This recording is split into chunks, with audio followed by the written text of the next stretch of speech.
Halo, perkenalkan, nama saya Faza Anbianor Santana. Saya adalah mahasiswa informatika di STMIK Sinus Surakarta. Kali ini saya membawakan materi tentang dasar manajemen dan bisnis yang berkaitan dengan POLC.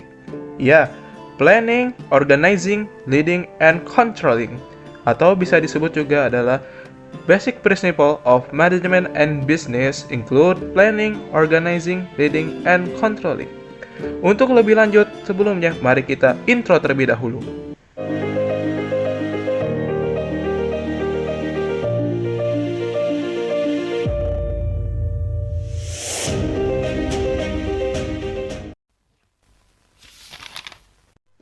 Let's learn together. Sebelum kita lebih lanjut, mari kita pahami apa arti daripada manajemen.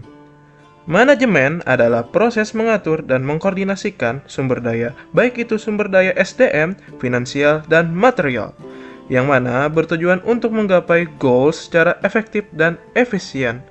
Mari kita lanjut terhadap pembahasan berikutnya, yaitu pengertian fungsi dasar daripada POLC.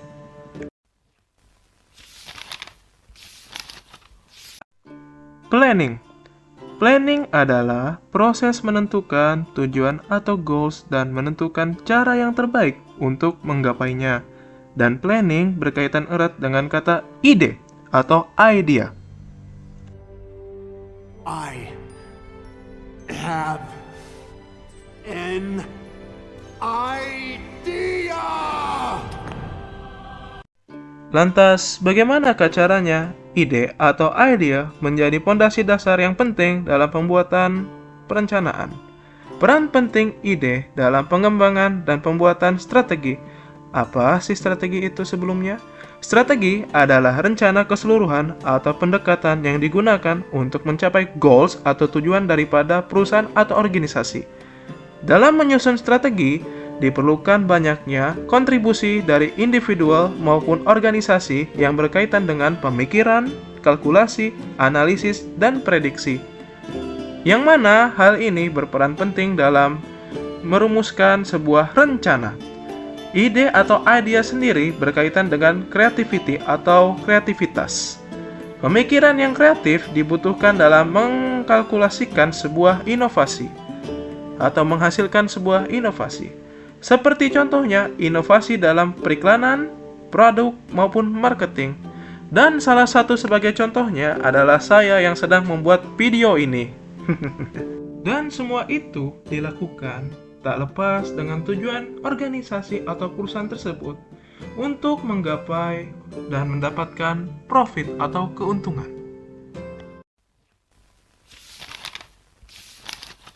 Organizing adalah mengatur sumber daya dan tugas untuk mencapai tujuan yang telah ditetapkan. Tujuan organizing ialah menetapkan struktur yang jelas atau hierarki untuk menetapkan otoritas dan pembagian kerja. Dalam struktur dan authority dapat dibagi menjadi 3, yaitu top manager, middle manager, and lower manager. Oke, ini adalah diagram yang saya buat sebagai perumpamaan atau contoh sederhana daripada authority atau departemen struktur organisasi ya. Di sini kita perumpamaan ya, kita mengambil contoh daripada perusahaan manufaktur industri yang menjual produk ya. Ini adalah struktur hierarkinya. Di paling bawah ada pekerja pabrik, akuntan, dan sales, yang mana ini mereka tidak memegang jabatan apapun, mereka hanya pekerja. Di atasnya, mereka ini adalah anak buah atau memiliki atasan, yaitu supervisor, akuntan supervisor juga anggapannya ya, sales kepala tim.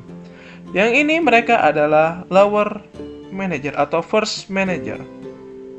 Ya, ini adalah lower manager atau first manager.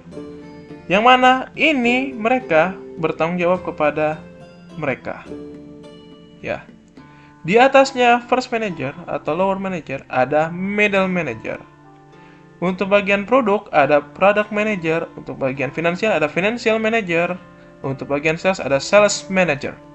Yang mana mereka ini adalah posisi kedua dalam hierarki otoritas, alias posisi tengah lah, middle manager. Mereka bertanggung jawab kepada mereka.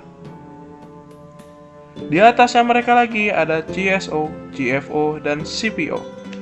Untuk departemen produk, ini melaporkan kepada dia tentang hasil produk lah atau apa produksinya gitu kepada Chief Product Officer. Oke, CPO adalah Chief Product Officer. CFO adalah Chief Financial Officer, CSO adalah Chief Sales Officer. Yang mana mereka bertiga ini adalah top manager pada sebuah perusahaan. Dan di atasnya lagi, mereka ini akan memberikan laporan dari masing-masing instansi atau departemen, sebagainya di sini departemen produk, departemen finansial, departemen sales, kepada CEO, Chief Executive Officer, yang mana selaku sebagai leader pada perusahaan. Terima kasih. Dan dalam organisasi pasti terdapat banyak perbedaan. Lantas, bagaimana cara kita untuk memanajemennya? Manajemen diversity. Manajemen diversity adalah pendekatan dalam manajemen yang fokus pada pengakuan, pemahaman, dan penghargaan, serta pengelolaan. Fungsinya itu untuk menjaga suasana agar tetap kondusif dan agar tidak ada yang namanya konflik di dalam Put office. down our weaponry on the count of 3. Okay. You ready? I'm ready. 1, 2, 3.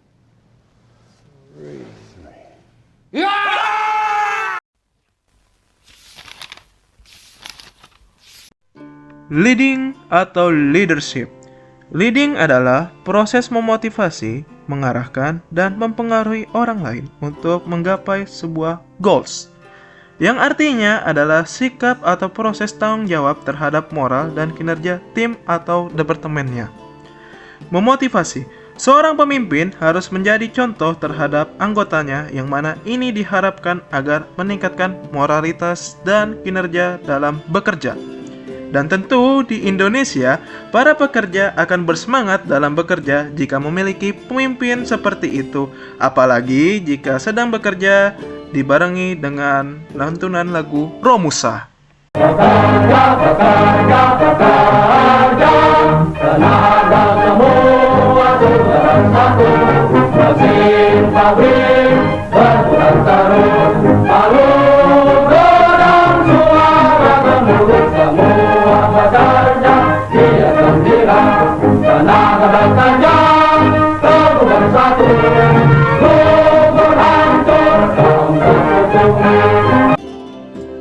Influence.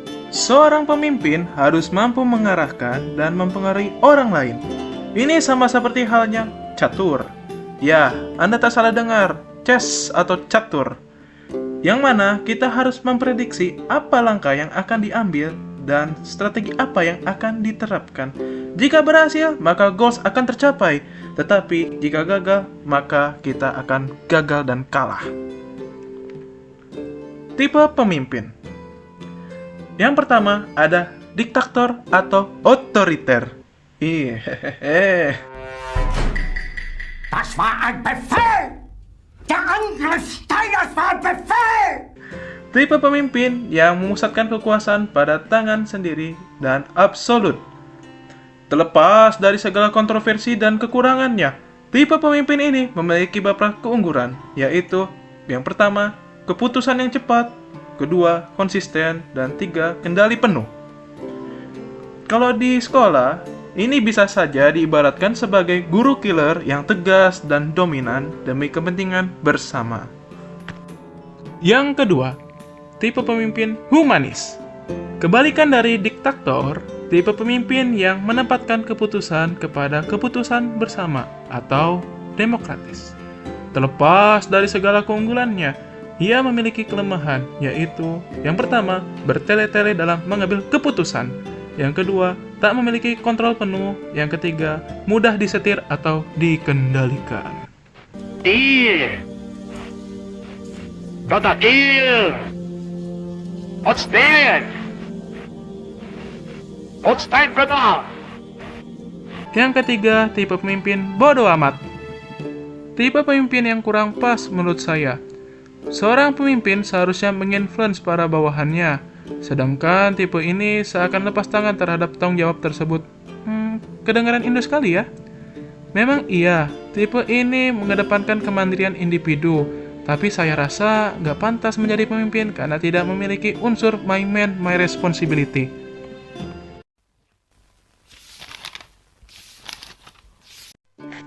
Yang keempat adalah controlling.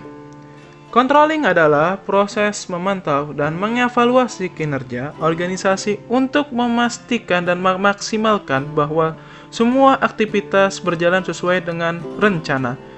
Seperti jikalau strategi tak berjalan dengan mulus dan lancar, maka strategi tersebut perlu diganti atau diubah untuk menggapai sebuah goals untuk organisasi.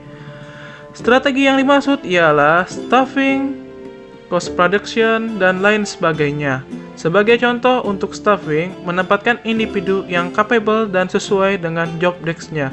Seperti contohnya, seorang akuntan yang dipekerjakan di biro finansial atau keuangan. Tentu ini adalah salah satu manajemen yang baik karena keunggulan SDM tersebut sesuai dengan habitatnya.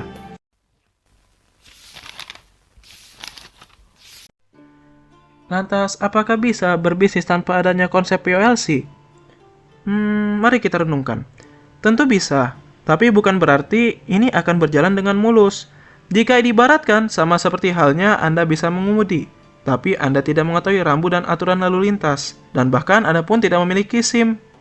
Mungkin Anda bisa mengemudi, tapi Anda tidak mengetahui aturannya. Sama halnya dengan berbisnis, semua orang bisa berbisnis, tapi tidak semua orang bisa memanajemennya.